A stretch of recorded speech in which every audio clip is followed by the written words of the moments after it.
A couple of us up here, I started dancing, well, my mum says it was around 2.5. I used to dance when my sister went to dancing at 4.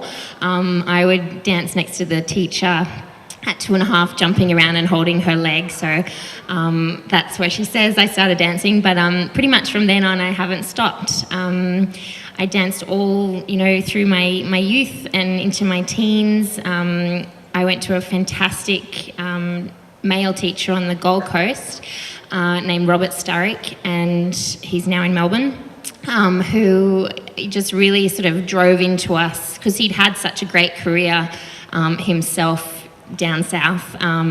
He really drove into us that, we need to compete with the southern borders. So my little clan in Queensland really worked super, super, super hard, and I did my first professional sort of 4 nights a week at the Brisbane Tivoli when I was 15, and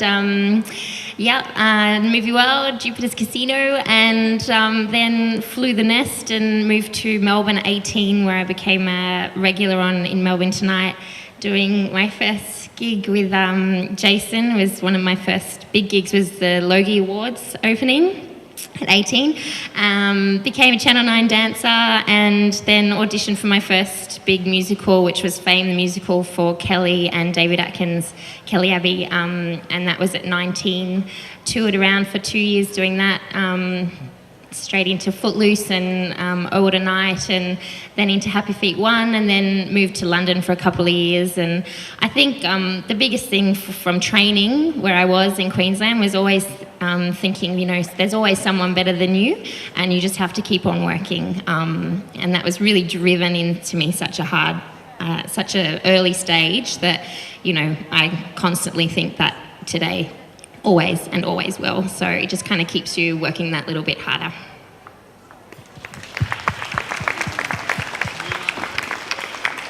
Well, I started when I was 4 years old, and it was, dancing, but ever since I was young, it was Michael Jackson.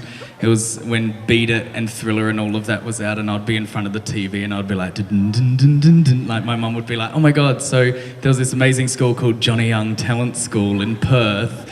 So I was shipped off to there, and then I was singing, dancing, tapping, and being crazy.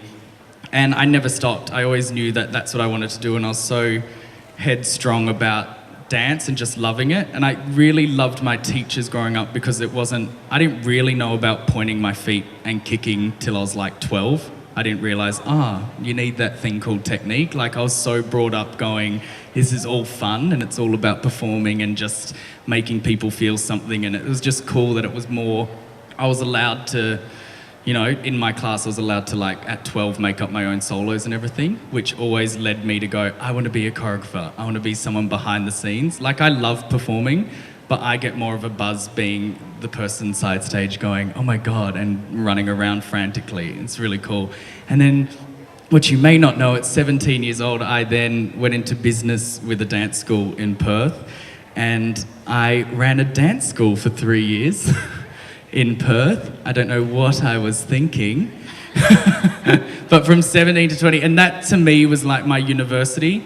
It taught me to actually, you have to be able in this industry to talk money and talk to people and, run a business and talking to parents and marketing yourself and all of that. So that was really important to me to go, wow, this is more than just steps. There's so many other areas that then you sort of go, wow, I should have listened more in school.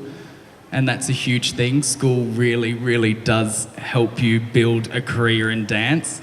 So make sure you work hard, because trust me, when those contracts come and people want to talk to you, you need a brain to actually make a career.